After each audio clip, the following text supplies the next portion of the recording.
여러분, 오늘 긴급 가계부채 관리 강화 정책이 나왔습니다. 언제부터다? 12시가 되면은 문을 닫는다. 오늘까지입니다. 문정부 때는 금요일날 발표하고 그 다음 주 월요일부터 시행이었는데, 와, 이재명 정부는 내일부터랍니다. 최근 아파트 계약하신 분들 지금 난리 났거든요. 지금 막 카톡방마다 막 난리가 났어요. 오늘 자서하러 가고 막 난리가 났습니다. 제가 지난번에 했던 말 기억하시죠? 정책이 나면 벼락거지도 벼락부자도 탄생한다고. 벼락거지 시즌2 시작이라고 지금 딱 그 순간입니다. 오늘 영상 끝까지 안 보시면 2, 3년 후에 후회하실 겁니다. 피팅 따주세요.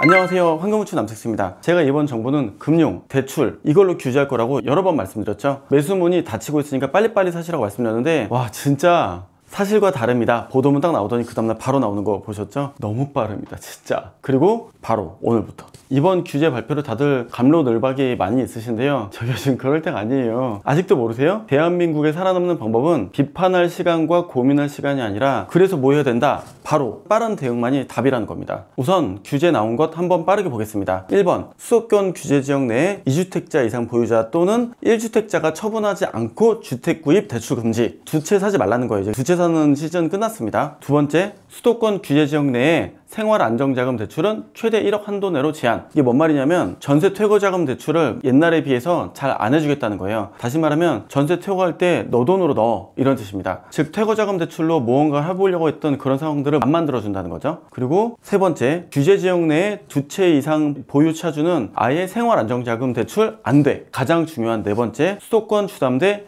6억 원으로 제한. 다시 말하면 수도권의 모든 아파트는 이제 6억 이상 대출이 안 나옵니다. 제가 예전 2019년 때에는 15억만 넘어도 대출이 안 돼서 그때 되게 많은 힘든 상황이 발생했다라고 했는데, 15억도 아니고 무려 6억밖에 안 됩니다. 그건 너무나도 세요, 진짜. 다섯 번째, 수도권 규제 지역 내에 생애 최초 대출 LTV 80에서 70%로, 그리고 6개월 내에 전입 조건입니다. 매수해놓고 유지한다 이거 아니고요. 매수했으면 들어가. 근데 이거랑 토지거래 허가제랑 뭐가 달라요? 그냥 생애 최초면 무조건 들어가 살아야 되는 거예요. 원래는 생애 최초 대출을 할 때 다들 어떻게 했냐면 매가를 전세, 내돈, 대출 이렇게 해서 집어넣는데 이거 안 된다는 거죠. 그리고 여섯 번째, 규제지역 내에 주택 대출 구입 시에 6개월 이후에 전입 의무가 있다는 거죠. 알고 보면 이거 여러분 수도권 전부 토지거래 허가제입니다. 보통 무주택자는 풀어주는 정책인데요, 이번에는 그냥 짤 없이 수도권 끝. 생애 최초도 너가 토지거래 허가제에 가까운데 허가를 안 받을 뿐이지 모든 조건이 토지거래 허가제랑 똑같습니다. 실거주할 돈으로 사고 아니면 대출을 더하는 거 끝이야 해놨어요. 여러분, 근데 우리 비규제, 조정지역, 토지거래 허가지역 이런 게 있어야 되는데요, 없고 대출로 끝. 다시 말하면 1에 집중하고 사업에 집중해서 돈 벌어서 사고 아니면 사지 마, 이렇게 얘기했습니다. 이 규제 속에 담긴 여러 가지 의미를 살펴보겠습니다. 피팅 따주세요.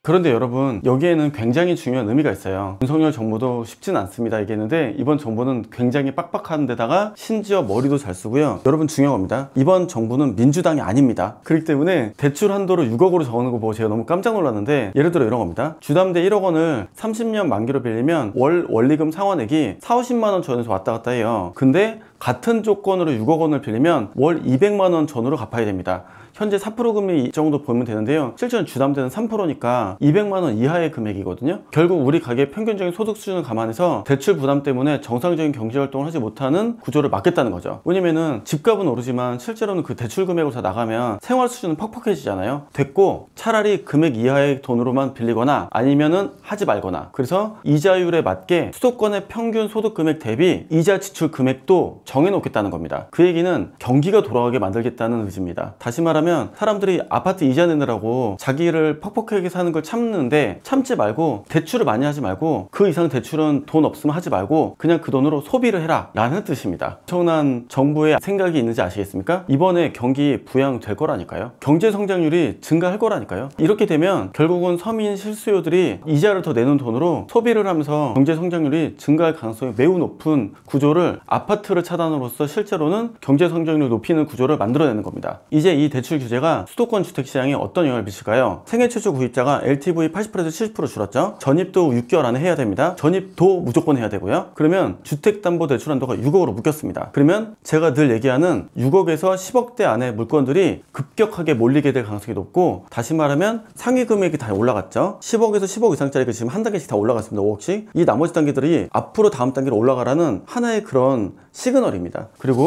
여기에서 후추 인사이트입니다. 제가 그 얘기를 딱 듣는 순간 어떤 마음이 들었냐면, 그러면 수도권 10억짜리 사지 말고 지방 10억 이상짜리 사라는 거잖아. 맞죠? 지금 모든 분들이 이 해석을 못 내놓고 있는데 제가 처음으로 얘기하는 겁니다. 지방 10억짜리를 매수할 때는 대출이 다 나와요. 이게 뭘 의미할까요? 지방 대도시 상승 시작입니다. 다시 말하면 100만 도시 이상들은 대부분 10억 이상 아파트가 있죠. 그거 사라고. 다시 말하면 니네 그 돈으로 마포 이상 아파트 사지 말고 지방 메인 아파트 사라, 이런 뜻입니다. 딱 이해되셨죠? 이제 지방장 시작이기 때문에 수도권은 그래서 9억, 많으면 10억 이하짜리를 사라는 뜻이고요. 그리고 지방은 이제 지방장 가십시오 라는 뜻으로 정부가 머리를 썼습니다. 대박입니다. 제가 정책이 나올 때마다 이렇게 해석을 굉장히 빨리 내놓거든요. 근데 이번 정부는 정말 여러분 세금 낼 준비하시고요. 그리고 하지 말란 거 하지 마시고 하란 대로 하십시오. 이제는 국세청이 제일 무서운 시대가 되었습니다. 미팅 따주세요.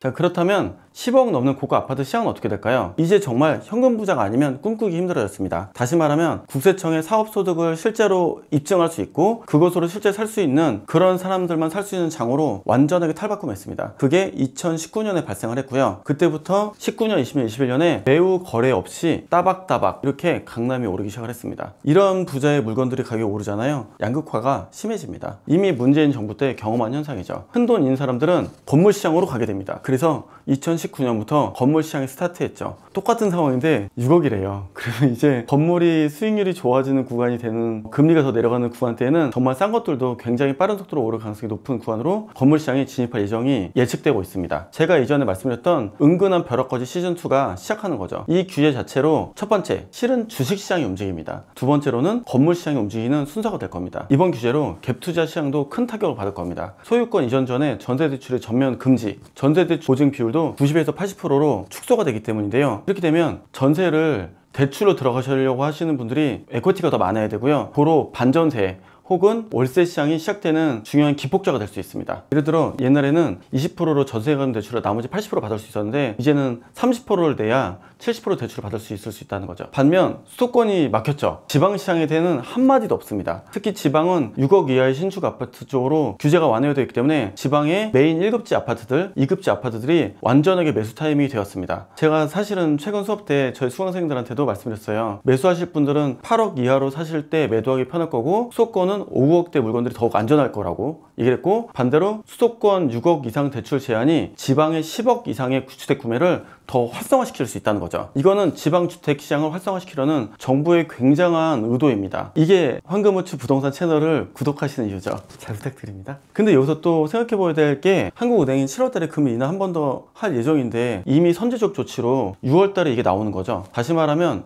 이미 7월달 데이터는 정부에 이미 들어가 있고요. 그 데이터를 분석해서 금액을 맞춰서 세팅을 해놓은 겁니다. 다시 말하면 푸는 돈이 아파트 주택 시장으로 가지 않도록 미리 해놓고 하는 거예요. 여러분, 이 상황에서 지금 이재명 정부 1개월 차인데요. 앞으로 5년은 어떻게 하죠? 저도 걱정이 됩니다. 이렇게 돈을 풀어서 수도권 고가주택 대신 중저가주택으로 돈이 가라, 지방시장으로 돈이 흐르게 만들겠다는 확실한 계획이 6억입니다. 다시 말하면 수도권의 모든 12억 이하의 아파트들은 다 금액이 올라가도록 해놓고 다 천천히 가라, 그리고 더 좋은 걸 사겠다면 지방을 사라 라고 정해놓은 거죠. 그러나 결과적으로 이렇게 되다 보니 유동성에서 더 있으신 분들은 매수가 어려워지면서 대출이 되는 건물 시장으로 돈이 몰리게 될 겁니다. 이번 규제는 하반기에는 9억대 이하의 물건들이 거래가 많이 늘어날 거고요. 고가주택은 이제 약간 멈칫할 겁니다. 그로 인해서 하반기 이후에 가격 조정 구간으로 진입할 가능성이 고가주택에서 높아질 거예요. 근데 문정부 때 그랬던 것처럼 6개월쯤 쉬고요. 다시 내년 초가 되면 뭔가 시작할 방법들이 스타트를 할 거예요. 고가주택만의 따박따박 매수가 되는 이러한 랠리가 시작될 수 있습니다. 미팅 따주세요. 그래서 오늘 내용을 정리한다면 실수요층은 10억 이상 물건들은 대출 규제로 관망세로 갈 것 같고 10억 이하 물건들의 수도권, 그리고 지방의 10억 전후의 대도시의 물건들은 상승 압력을 받아서 지방장이 시작하는 굉장히 중요한 포인트가 될 것 같다. 그리고 갭투자로 매수 힘들어질 것 같고 결국은 암묵적인 수도권이 토지거래 허가제로 전체적으로 묶이는 것과 동일한 효과를 내고 있다. 왜냐면 6개월 안에 다 들어가야 되잖아요. 어떻게 그렇게 해요? 환장하겠네. 할 수 있는 물건도 별로 없을 거고요. 그럼 있는 물건을 가지신 분도 고민이고 그 물건에 들어가 있는 분들도 다른 데로 결국 이사 가야 될 거고 이미 들어가 있는 분들도 5% 증액하고 더 남아있으시려고 할 테니까 모든 시장이 순간적으로 얼어 벌어부는 효과를 6개월 내에 만들게 될 겁니다. 고가 아파트는 이제 단기간 가격이 멈출 겁니다. 그리고 그 돈은 빠른 속도로 건물 시장을 헤집고 다닐 거예요. 건물의 매수 타이밍이 지금이라고 이해하셔도 됩니다. 아마 2달, 3달 안에 건물 쪽에 수많은 다른 이야기들이 많이 발생할 것 같습니다. 미팅 따주세요. 이번 정보는 정말 조심해야 됩니다. 빨간색도 파란색도 아니고 그냥 매우 똑똑하고 현명한 정보입니다. 정책 하나에 울고 웃는 시대입니다. 정확한 타이밍을 잡고 싶다면 지금 바로 황금우주 부동산 채널 꼭 구독 신청해 주십시오. 지금까지 황금우주였습니다.